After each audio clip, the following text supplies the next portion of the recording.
Доброе утро, Якутия! Начинаем новый рабочий день. С вами Вероника Тамтосова. И вот уже, в предпраздничном настроении. Надеюсь, у вас оно тоже появится. Если вы еще не проснулись, то мы с удовольствием не только вас разбудим, поделимся, конечно, последними новостями, расскажем о том, что же можно почитать в зимние праздники, как создать самый лучший праздник для ребенка, о том, чем пахнет Новый год. А он пахнет, конечно, мандаринами.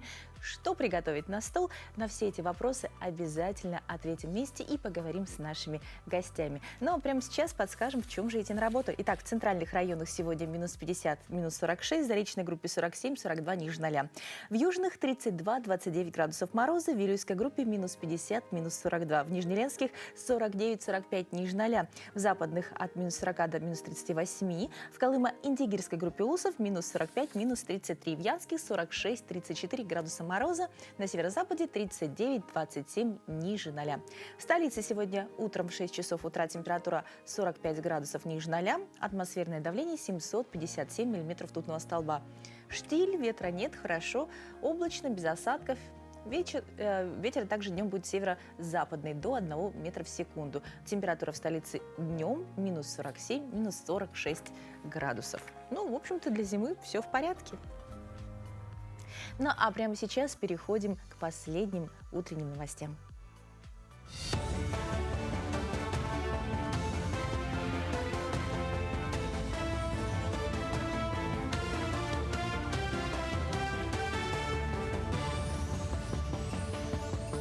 Доброе утро, Якутия. Последние новости к этому часу. Республика сохраняет статус одного из ведущих регионов страны. Об этом сообщил глава региона Айсан Николаев на ежегодной итоговой встрече с журналистами. Кроме того, в госсекторе планируется оптимизация. Под сокращение попадут около 2000 административных позиций с выплатой компенсации до 6 месяцев. В стратегических планах региона удвоение энергетической мощности к 2030 году, в том числе за счет строительства атомной станции малой мощности. Также Айсан Николаев поддержал учреждение премии имени погибшего на СВО журналиста Алексея Семенова, которая будет вручаться за вклад в патриотическое воспитание молодежи. По оценке главы, финансовые перспективы 2026 выглядят еще более стабильными. Всех отраслей коснулись важных для жизни республики: энергетики, и переселение из ветхого аварийного жилья, и вопросы субсидированных билетов, и субсидий на перевозки. В общем, очень много прозвучало вопросов. Были и традиционные такие человеческие вопросы, о том, как он Новый год встречает. В общем, думаю, что мы все можем смотреть, мы все, республика, имеется в виду, можем в Новый год смотреть все-таки с какой-то надеждой и уверенностью. В Якутске торжественно открыли водоузел номер 7 в режиме видеоконференции. Участие в запуске принял глава республики Айсан Николаев. Станция обеспечит жителей микрорайонов Звездная ДСК чистой холодной водой. Перед подачей вся поступающая вода проходит процесс дохлорирования, обязательно подогревается. На территории станции также построены 2 резервуара емкостью по 2000 квадратных метров. Одной из особенностей является и то, что водоузел располагает дизельным генератором. Он способен поддерживать автономность станции до 3 суток. Этот водоузел уникальный, он полностью работает в автоматическом, в автономном режиме, может работать без человека. Мощность 24 тысячи кубов в сутки. Уникальность этого объекта в том, что мы построили его на озере. Для этого мы сначала откачали полностью озеро, вывезли грунт 34 тысячи кубов. Сваи забили на 19 метров в глубину и потом полностью засыпали сухим песком. В Якутске ведут 420 тысяч квадратных метров жилья в этом году. Это 187 тысяч квадратных метров многоквартирные дома и 233 тысячи ИЖС. Руководитель департамента градостроительства и архитектуры мэрии Якутска Иван Гуляев на общегородской планерке в окружной администрации напомнил, что в прошлом году ввели 402 тысячи квадратных метров.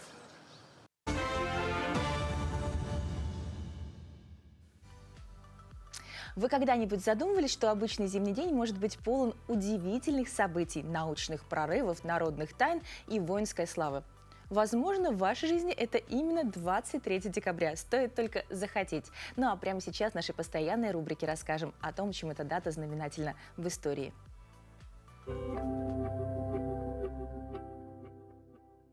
На календаре 23 декабря. Сегодня отмечают День дальней авиации ВКС России.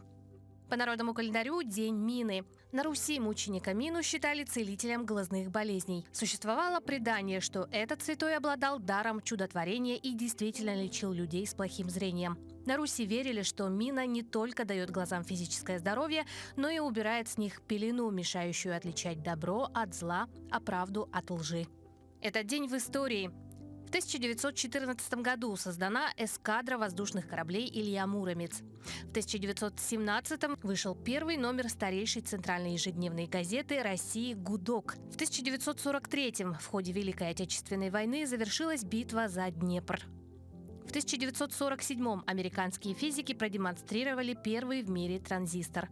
В том же году в СССР 1 января объявлено праздничным выходным днем. В этот день родились Александр I Романов, российский император; Владимир Немирович Данченко, советский режиссер, театральный деятель, педагог, писатель, драматург; Дино Ризи, итальянский кинорежиссер, один из ведущих комедиографов Италии; Мишелин Остермайер, французская легкоатлетка, двукратная олимпийская чемпионка, музыкант; Лев Дуров, советский и российский актер театра и кино, режиссер, педагог, народный артист СССР. Именины отмечают Александр, Алексей, Анатолий, Ангелина, Анна, Григорий, Евгений, Евдокия, Иван, Константин, Михаил, Николай, Петр, Сергей, Степан, Татьяна, Фёкла и Яков. Музыка сближает – это аксиома. А знаете, что сближает еще больше? Общий музыкальный инструмент. В делах семейных сегодня необычный лайфхак для дружной семьи. Готовы узнать, могут ли маракасы стать причиной общего смеха, а кахон – спасением от скуки? Узнаем прямо сейчас еще больше об удивительных инструментах для всей семьи.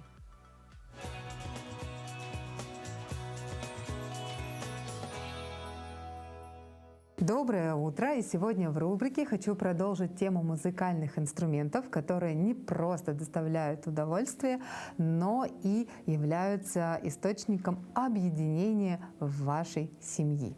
Первый инструмент, который хочу показать, это маракас. Обычный маракас, и им могут пользоваться даже самые маленькие детки. Здесь он шумит не только внутри своего кокосика, но и снаружи. У него есть такие семена, которые создают дополнительное звучание.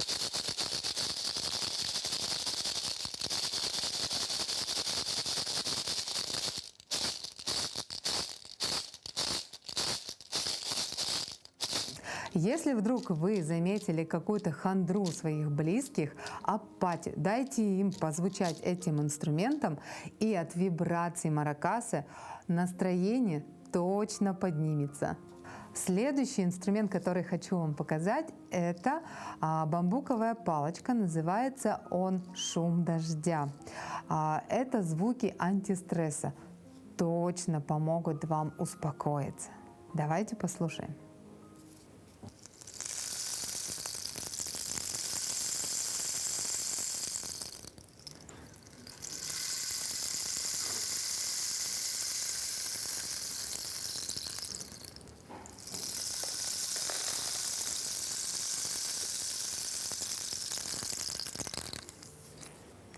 Этот инструмент на семейном музыкальном вечере я рекомендую дать тому, кто испытывает какой-либо стресс. Возможно, это ваш ребенок, который боится своих экзаменов предстоящих, и тогда он точно сможет сбалансировать, сгармонизировать свои эмоции и перестанет так волноваться.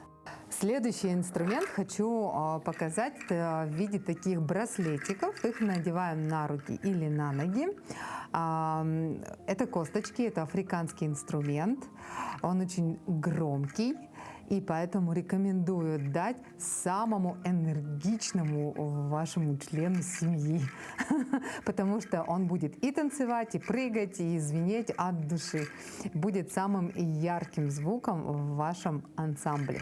Давайте послушаем.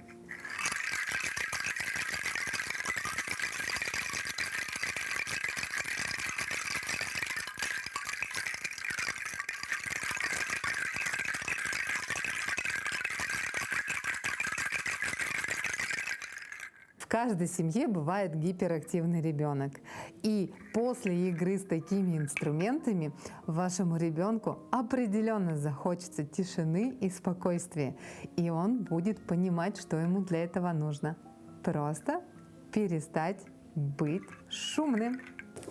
Следующий инструмент — это корейский варган. Почему я его использую? Потому что он более безопасный для использования. Его используют на губах, а не на зубах, как якутский хамос.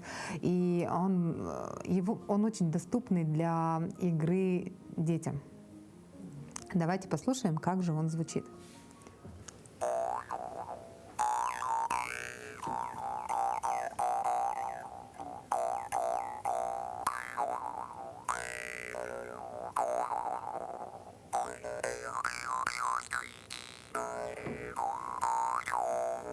Данный инструмент я рекомендую использовать тем, кто все-таки испытывает какое-то напряжение после трудного рабочего дня. Им хочется какого-то уединения с самим собой, потому что звуки, которые мы производим через варган, это все-таки работает наша дыхательная система, и мы чувствуем себя через тело, чувствуем свои эмоции, которые мы проживаем, выдыхаем, когда набираем какой-то ритм на этом инструменте.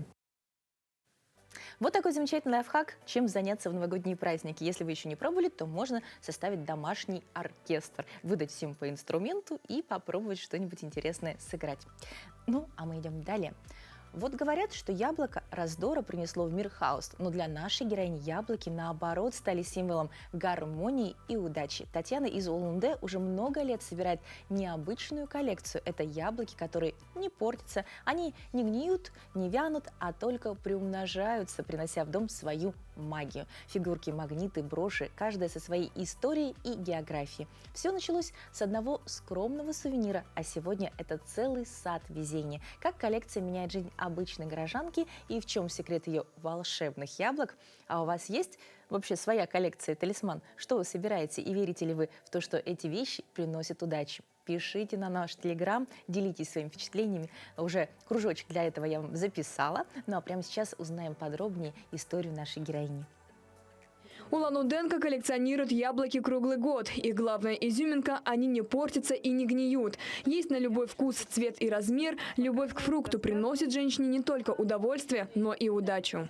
Вот такая у меня коллекция моих яблок. С чего все началось? Лет 6 назад мне муж подарил вот это яблочко. А потом как-то пошло 2, 3, 4, 5, 10, 20, 100. От такой любви Татьяну Голубь дома ласково называют «яблочный маньяк». Страсть ежесекундно усиливается. Каких плодов только нет в ее коллекции. Расписные, деревянные, вязаные. Часть привезли в качестве сувенира из других городов и стран. Вот, например, стул и яблоко. Мне сынуля привез. Такое все мягонькое. Есть еще такие брошечки. Муж сказал не трогать, пусть висят, эта коллекция. Пока мужа нет, я иногда одеваю. Тоже все яблоки, часы, яблоки, конфетницы, яблоко. Здесь, как видите, яблоко. А в духовке? Яблочный пирог. Женщина работает водителем и раньше ничего не коллекционировала. Теперь расставляет яблочную стенку и делит ее по видам. Это, как называет Татьяна, ее зверинец. Здесь с драгоценными камнями, а вот и самое дорогое – за 3500 рублей. Есть любимчик? Они, наверное, каждый день разные от настроения. Сегодня вот мне вот это нравится. Завтра я хочу потрогать, например, вот это яблоко. Каждая энергетика разная, надо чувствовать яблоко. По энергии у Татьяны особая связь с яблоками. В это пришлось поверить после случайной встречи с нумерологом. И у вас один из самых легких символов удачи – это яблоки. Есть яблоки без ограничений по жизни, натюрморты дома, на работе, вазы с яблоками. То есть... Она мне сказала, твой символ яблоко. Я что-то такая, я говорю, сейчас говорю про яблоки чуть-чуть попозже вам расскажу. И она мне прямо начала, вот яблоки надо тебе есть больше. Я говорю, яблоки. Так я их и так ем, эти яблоки. И вижу каждый день. Она говорит, вот прямо надо брать яблоко, каждый день трогать, тереть его там. Родные увлечение поддерживают. Супруг даже смастерил не одну полку, чтобы у каждого сувенира было свое место. Яблочная полка пополняется ежегодно и захватывает любую ближайшую поверхность. Вот, например, у камина выстроилась уже пара-троек. И пока Татьяна коллекционирует фрукты, ее муж не теряет времени и увлекается кораблями. Но высока вероятность, что скоро и эта полка будет заставлена яблоками. Я сначала не обратила внимания. Она даже еще раньше подаренная, чем те яблоки. Потом как-то вставляю сюда фотографии. Я говорю, так здесь тоже яблочки. Так что это самое первое. Мы были во Владивостоке, я его там увидела. Но так как он стоит дороговато, я уехала и не купила его. Когда у нас поехал знакомый, я говорю, я тебе скину денежки. Он пошел, искал этот магазин, нашел это яблоко, он мне его привез. Видишь? Бери сразу. Еще и шкатулочка идет. Там тоже яблоки. В декабре коллекционеры отметят юбилей. Вопросов о подарке не возникает. Близкие лишь уточняют, какими именно экземплярами лучше пополнить яблочные ряды. Сейчас их 177, и останавливаться на этом Татьяна не планирует. Елизавета Рябова, Евгений Сагадаев, телекомпания «Аригус».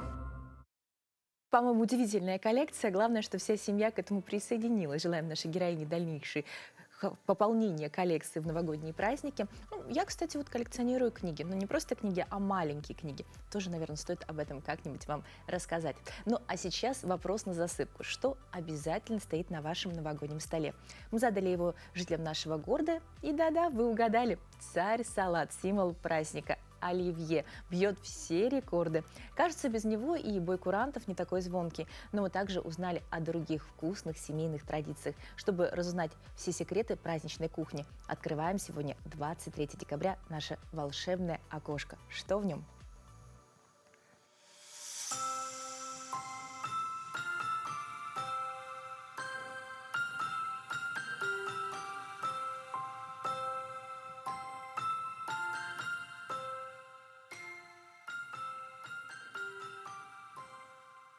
А что вы будете готовить на Новый год? Самое главное блюдо?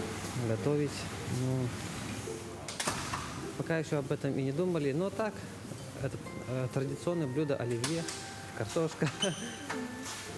Вот. У нас только будет это двое, я и супруга, и у нас еще будет это пополнение ребенка, поэтому пока об этом не думаем, о столе, но так, это минимальный такой набор мандарины. Ой, ну мясо, наверное, все-таки. Как у истинных якутян. Жеребятина, курица. Ну, это, как всегда, по традиции, индигирка.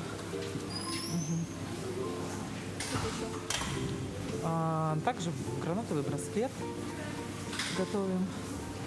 Ну и утку подаем тоже. Якутская национальная.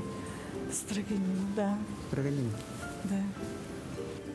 Конечно же, каждая семья без него не обходится. Оливье. Оливье. Оливье. Оливье. Самое главное блюдо – оливье. Ну, самое главное – оливье, как всегда. Кровяная колбаса. Обычное дело. Селедка под шубой обязательно. А из мяса что-нибудь? Ну, обычно хан и ботрах. Селедка под шубой. Самый главный у нас на столу всегда стоит.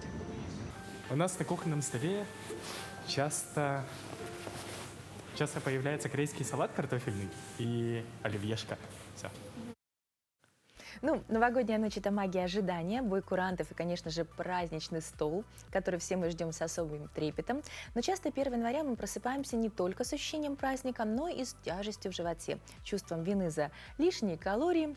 Как сделать так, чтобы застолье было по-настоящему радостным, вкусным и при этом безопасным для нашего здоровья? Сегодня вместе со специалистом разберемся, как превратить новогодний пир в источник энергии, а не проблем. У нас в гостях Лена Багардынова, врач-эндокринолог и диетолог. Доброе утро, Лена. Здравствуйте. Ну, по вам видно, что вы знаете все секреты, как правильно питаться. Итак, традиционно новогодние столы, будь то оливье, все с майонезом, достаточно калорийное, да, это селедка под шубой, как сказали наши телезрители.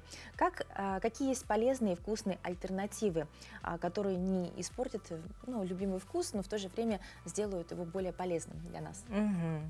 Ну, на самом деле, майонез сам по себе не является каким-то ужасным продуктом. И если мы его употребляем по праздникам, таким как, например, Новый год, да, и наш любимый салат оливье не представляется без него возможным, почему бы и нет? Можно его употреблять, если это не ежедневно.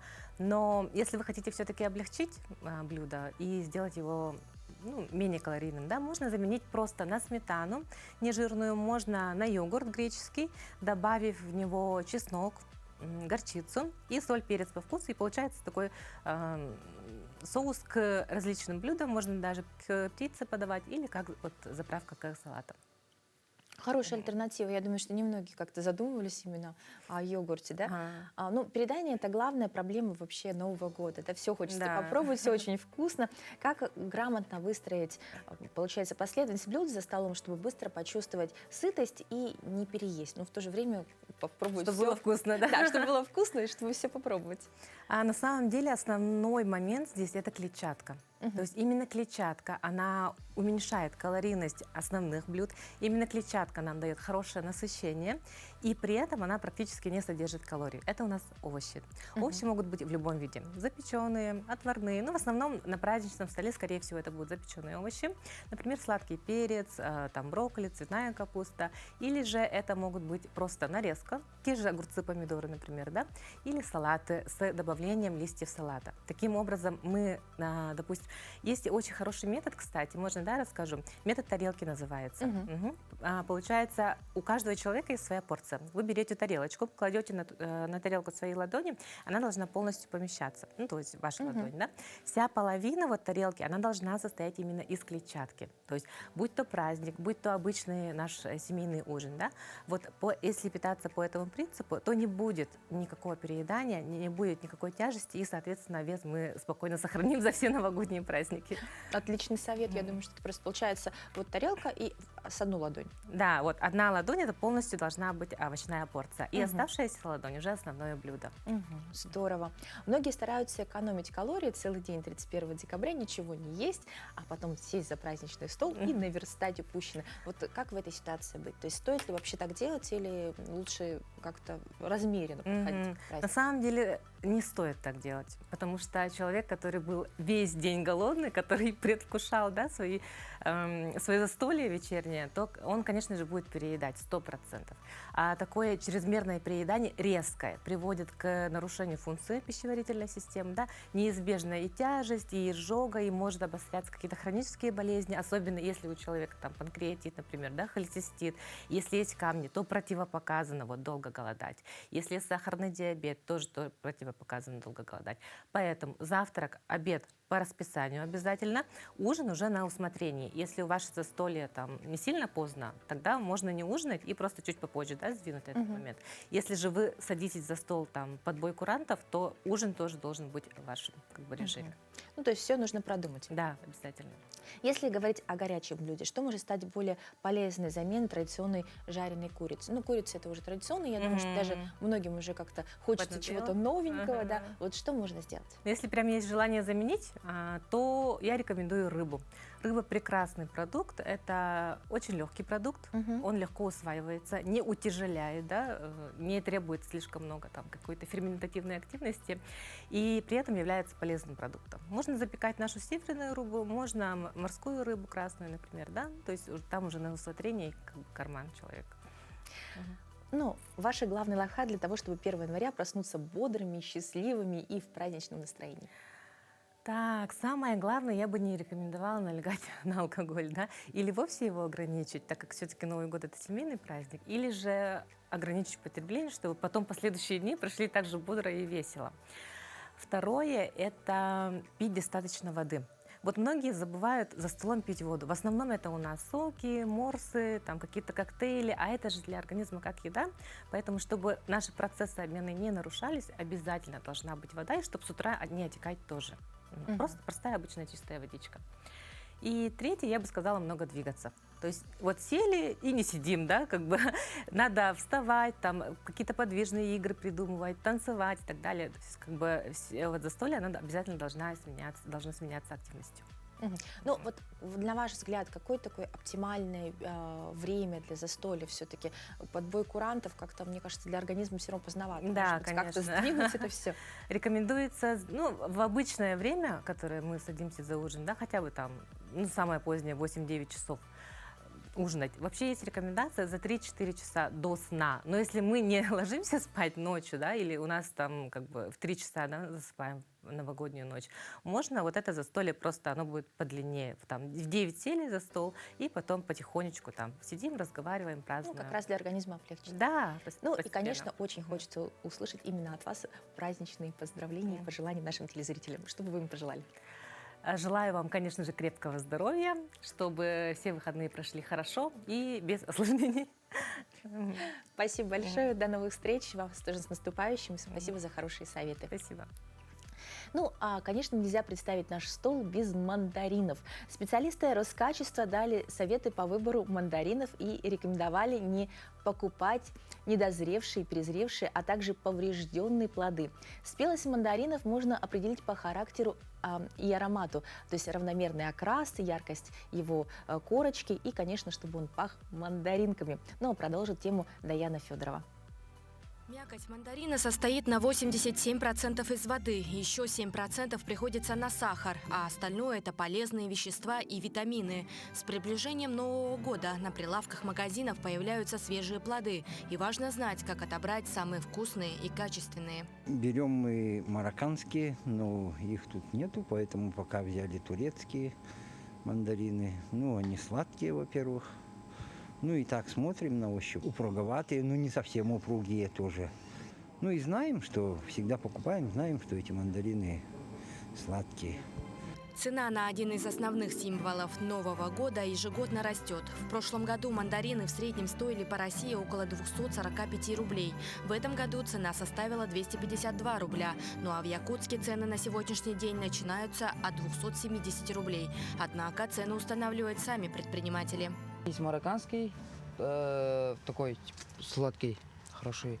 И есть китайские тоже, разные сорта. Марокканский есть у нас 350, и китайский есть 300 рублей. Там разные виды китайские. Маленький, чуть большой, 300 рублей. И будет такие цена, наверное, до Нового года. Так как же правильно выбрать мандарин? Свежий плод должен быть ярко-оранжевого цвета, без пятен и повреждений. Кожура должна быть тонкой и легко отделяться от мякоти. Перезревшие плоды можно легко визуально определить по сухой, твердой и сморщенной кожице. После покупки мандаринов важно обеспечить правильное хранение. Так как мандарины – тропические фрукты, их нужно хранить в прохладном месте в холодильнике от плюс 6 до плюс 10 градусов. Если же этого сделать невозможно, то лучше всего хранить их в прохладном месте дома. Специалисты предупреждают, что употреблять мандарины, как и все цитрусовые, нужно с осторожностью, особенно тем, у кого высокий уровень сахара в крови. А также важно помнить мыть руки и фрукты перед употреблением. Даяна Федорова, Семен Семенов, Якутск. Да, мы делимся все предпраздничные дни с вами отличными советами, что почитать, что приготовить, как правильно выбрать фрукты, но и самое главное, делимся, конечно, хорошим настроением. Вы когда-нибудь задумались, кому лучше всех удается заряжать энергией? Батарейкам, розеткам? А вот и нет. Самые искренние электростанции хорошего настроения – это, конечно, дети. Они просыпаются с улыбкой и готовы свернуть горы. А что, если попросить их зарядить не только себя, но и нас хорошим настроением? Попробуем сделать вместе с ними зарядку.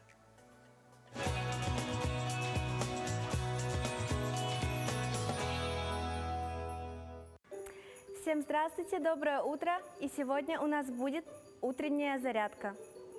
Ноги на ширине плеч и 1, 2, 3, 4, 5, 6, 7, 8. 1, 2, 3, 4, 5, 6, 7, 8. 1, 2, 3, 4, 5, 6, 7, 8. 1, 2, 3, 4, 5, 6, 7, 8. 1, 2, 3, 4, 5, 6, 7, 8. Раз, два, три, 4, 5, 6, 7, 8. Раз, два, три, 4, 5, 6, 7, 8. И раз, два, три, 4, 5, 6, 7, 8. Раз, два, три, 4, 5,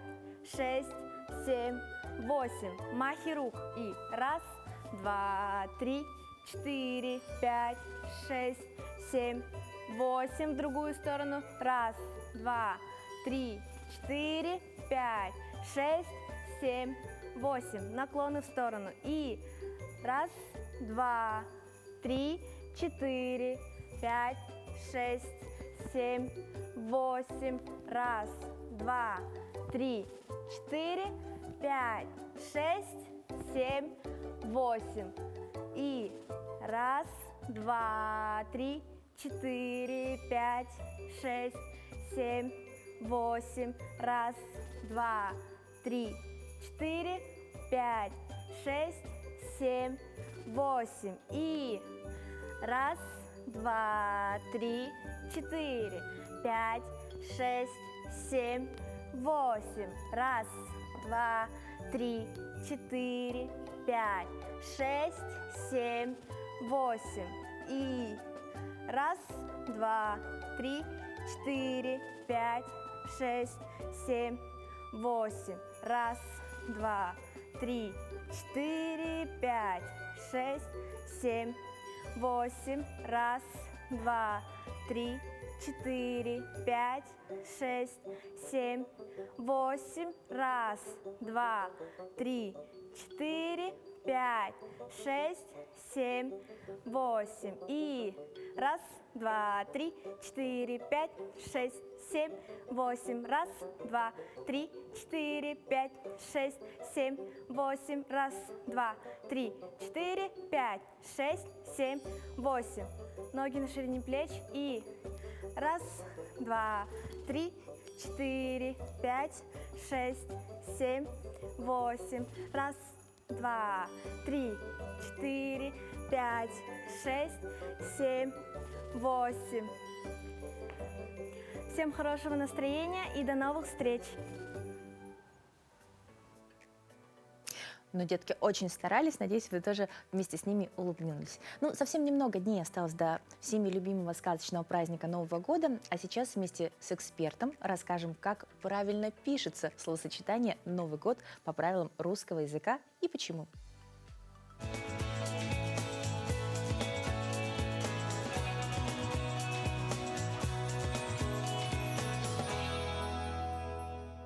Доброе утро, дорогие телезрители!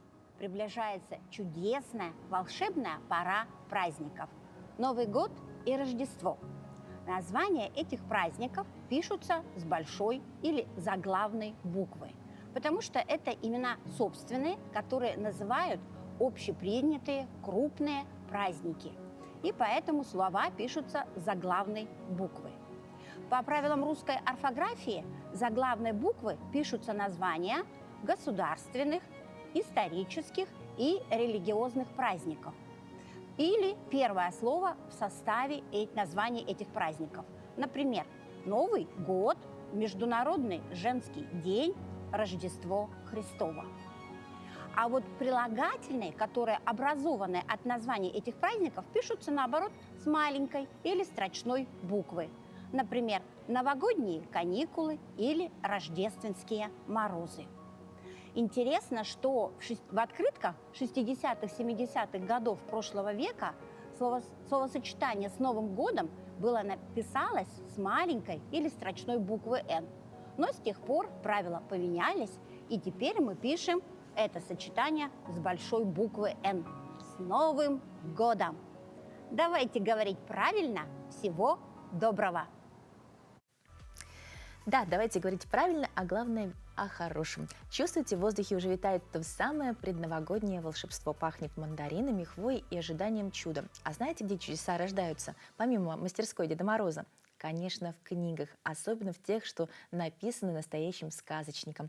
Прямо сейчас, пока мы пьем утренний кофе, где-то в далеких северных лесах разворачивается невероятная история. Ее герой – мальчик по имени От, а его противники – могучие ледяные великаны, которые устроили вечную зиму. Это не просто сказка, это путешествие в самый эпицентр скандинавских мифов, о которой сейчас расскажет в нашей постоянной рубрике нам Максим. Удивительная книга, потрясающий рассказ.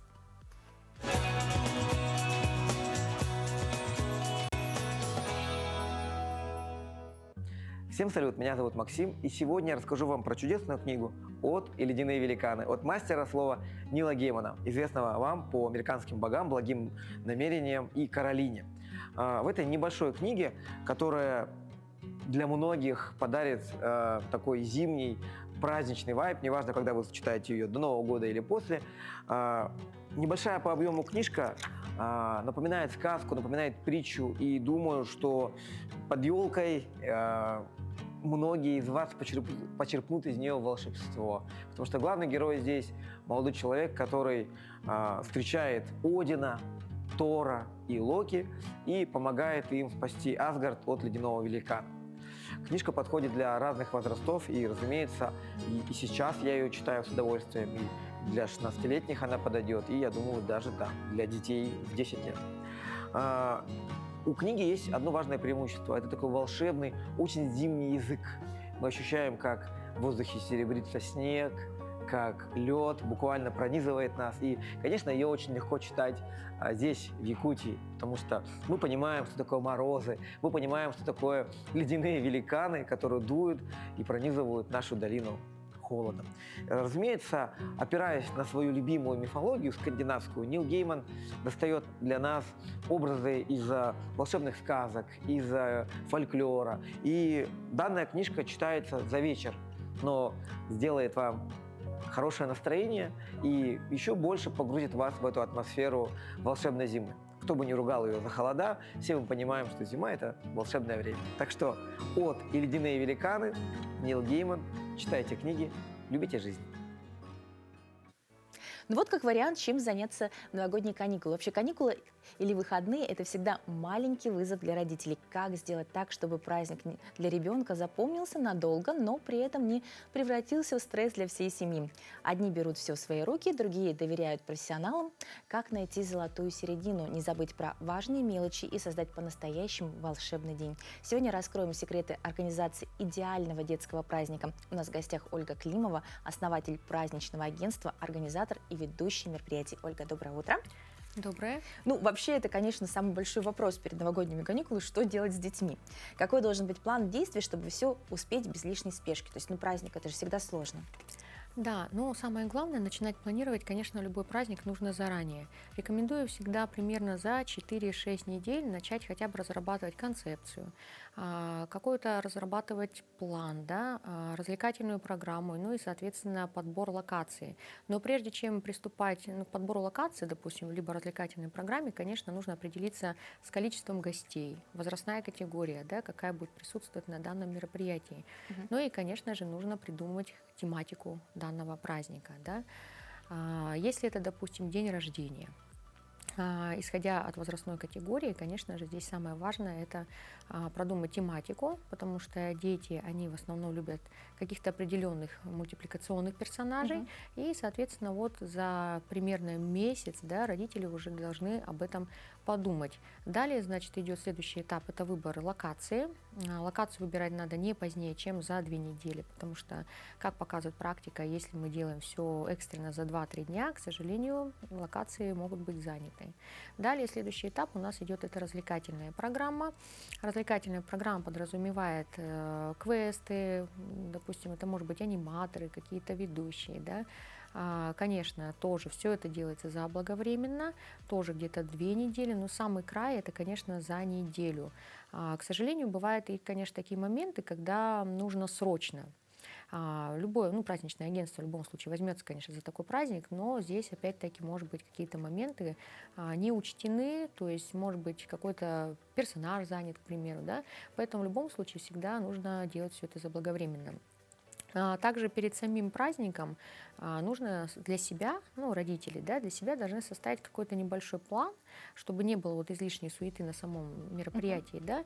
Они должны сами понимать, из чего будет состоять праздник, то есть в какое время у них придет, допустим, развлекательная программа, да, какая-то начнется, то есть придет какой-то там профессор с научным шоу, либо это будет аниматор. Поэтому, ну, все равно всегда советую, чтобы не было излишней какой-то суеты, все делать заблаговременно. Но, конечно, мы в любом случае, ну, любой праздничное агентство может этот вопрос решить и срочным образом. Ну, вот самая большая, наверное, проблема, что в перерывах почему-то дети сейчас все равно сидят в телефонах. Чем старше, тем больше это времени занимает. Вот какой формат активности сейчас в тренде, чтобы увлечь, наверное, все-таки вот такой средний возраст? Старших кто себя сами немножко поразвлекут, младших можно еще аниматорами увлечь, а вот среднее звено у нас, как правило, самое проблемное сейчас. Все больше в телефоны, в гаджеты, и совсем трудно отвлечь. Да, это примерно, наверное, возраст школьный, это с 7 до, ну, лет так 13-14, да, когда дети в основном увлекаются гаджетами, сидят в каких-то соцсетях.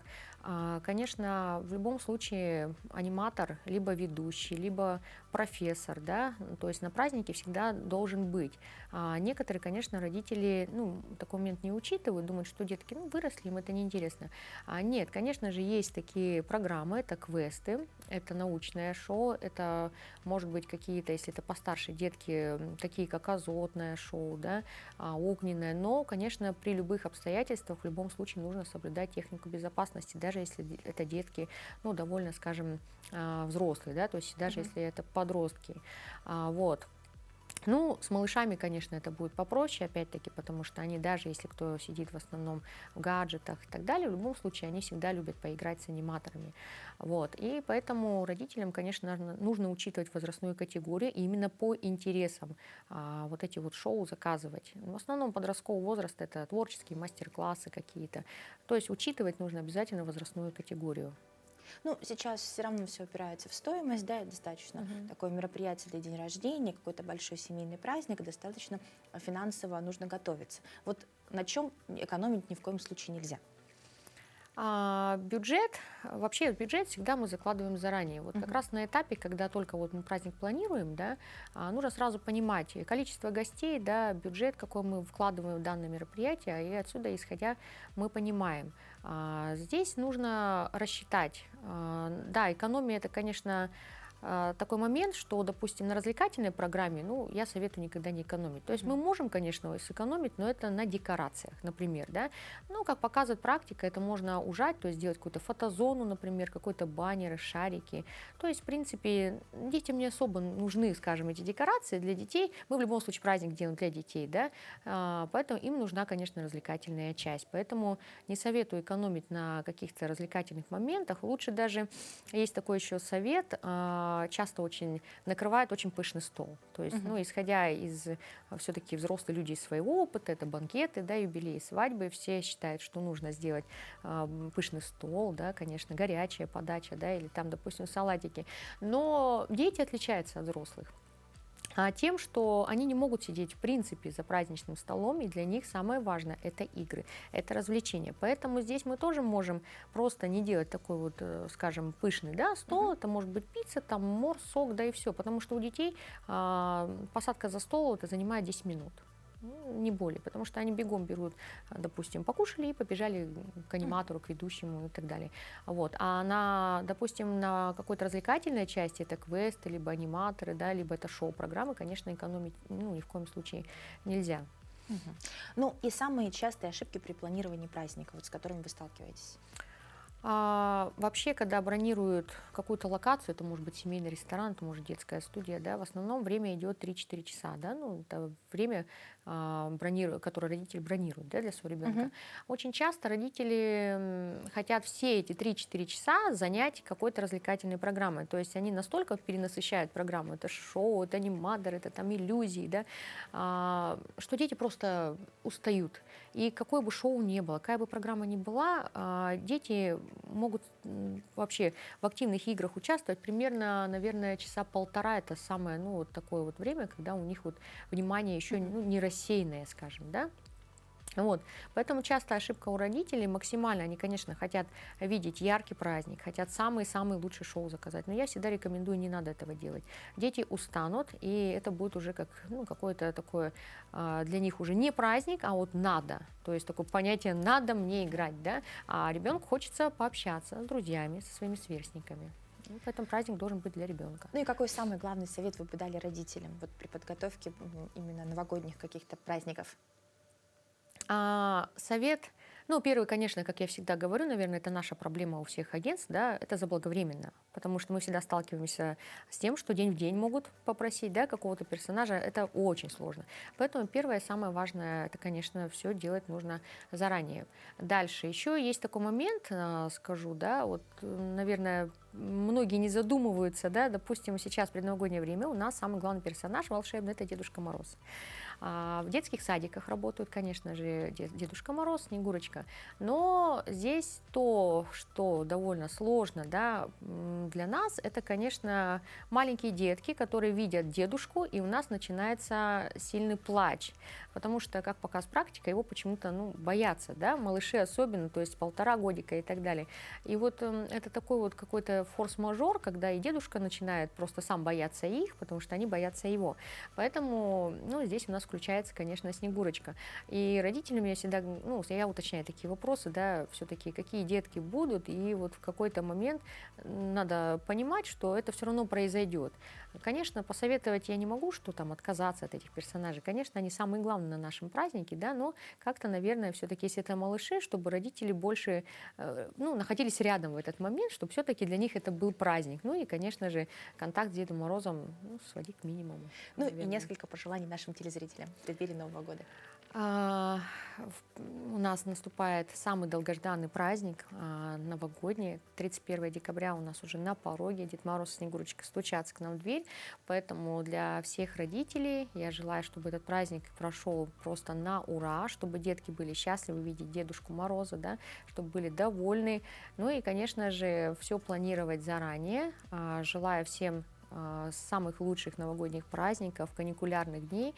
И пусть детки будут рады, счастливы в эти прекрасные новогодние дни и радуются каждому моменту.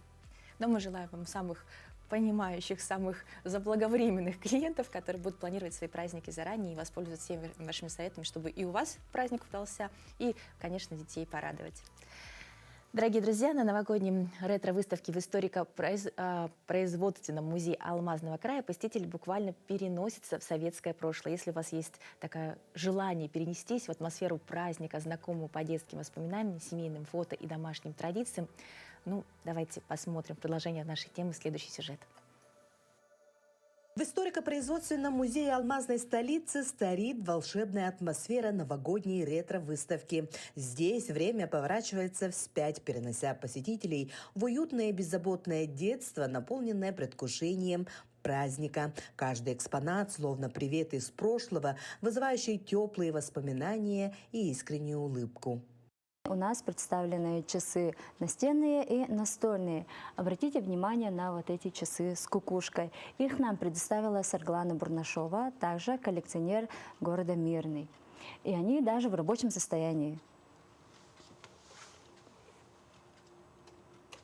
Особое внимание привлекает коллекция значков мирнинца Сергея Дорошина. В его собрании около 10 тысяч экземпляров, каждый из которых рассказывает свою историю. Фалеристика не просто увлечение, а часть жизни Сергея, способ сохранить память о прошлом. Это же история, чтобы помнить, вот каждый значок смотришь и вспоминаешь, где-то что-то сделано, он к какому-то юбилею, выпуску приурочен, он память.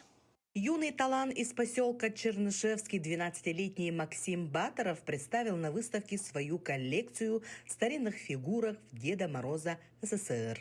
Его хобби – коллекционирование и реставрация этих хрупких реликвий. Свою первую находку ватного Деда Мороза Максим обнаружил в семейном архиве в возрасте 7 лет. С тех пор он самостоятельно освоил сложные техники реставрации ваты, папье-маше и картона, даря вторую жизнь старинным игрушкам.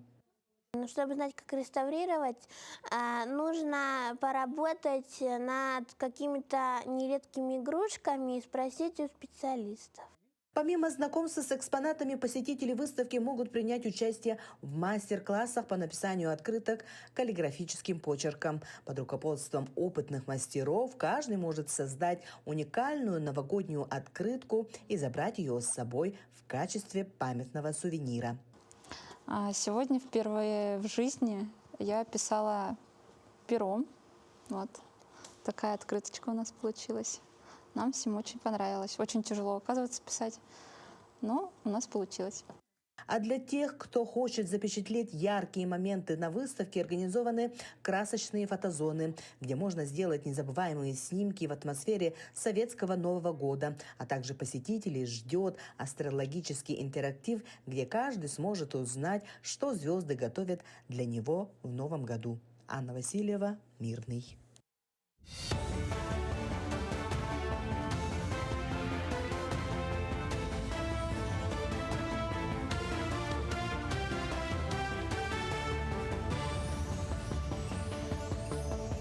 Продолжаем освещать самые заметные события. Доброе утро.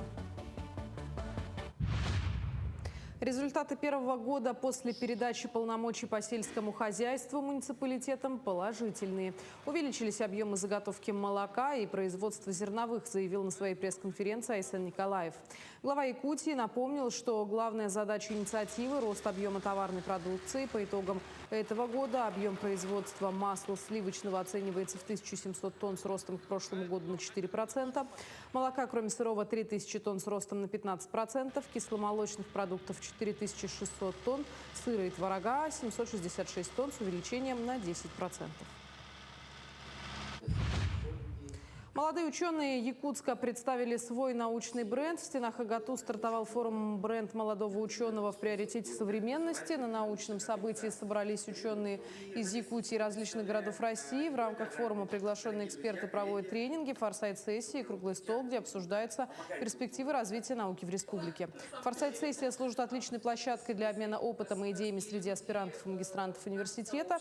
И в завершении форума лучшие участники будут награждены призами, которые помогут им продолжить свои исследования и внести вклад в развитие науки в регионе.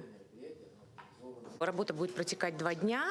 Первый день мы будем проводить тренинг на брендинг, формирование бренда молодого ученого. Молодой ученый – это современный, инновационный, молодой специалист, который амбициозен, мечтатель, он стремится, не знаю, покорить просторы науки.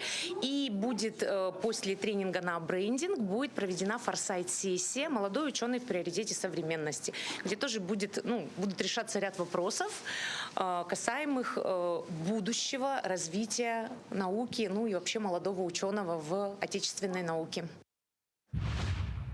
Чарующие звуки бывают не только у Хамуса. К завершению подошел музыкальный марафон «Топот мамонта». Школьникам рассказали о национальных инструментах, от широко известных вроде кырымпы и барабанов кюпсюр до экзотичной погремушки коренных народов манкарук.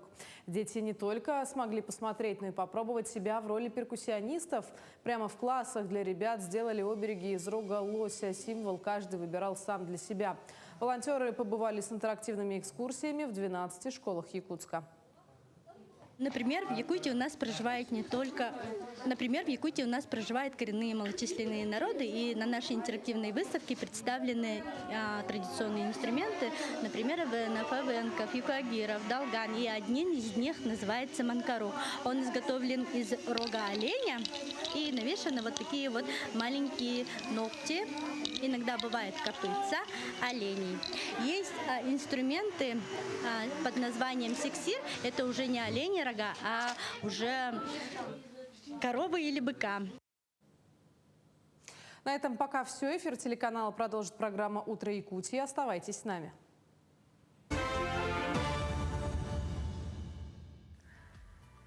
Прямо сейчас мы с вами перенесемся в Санкт-Петербург. В преддверии Нового года в Санкт-Петербурге прошло новогоднее светомузыкальное шоу. Дворцовые и Троицкие мосты были украшены праздничными проекциями. По словам одной из жительниц мероприятия, составляла яркие впечатления и позволила почувствовать непередаваемую атмосферу культурной столицы. Шоу будет продолжаться по вечерам до 11 января. К празднику город украсил 14 тысяч световых инсталляций, иллюминаций и гирлянд. Также на центральных площадях открылась юбилейная ярмарка «Традиции сквозь века. Тепло в каждом сердце», сочетающая рождественскую атмосферу с традициями народных рынков.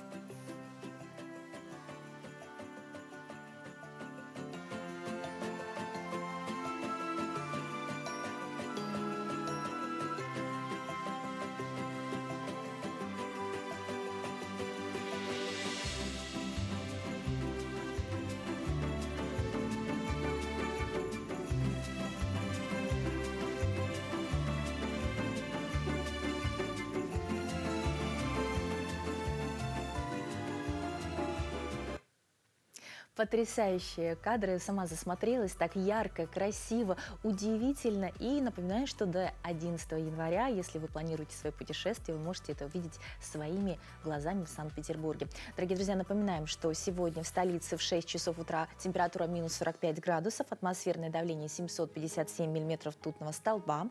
Сегодня днем облачно, без осадков, ветер также северо-западный до 1 метра в секунду. Температура в Якутске днем минус 47, минус 46 градусов.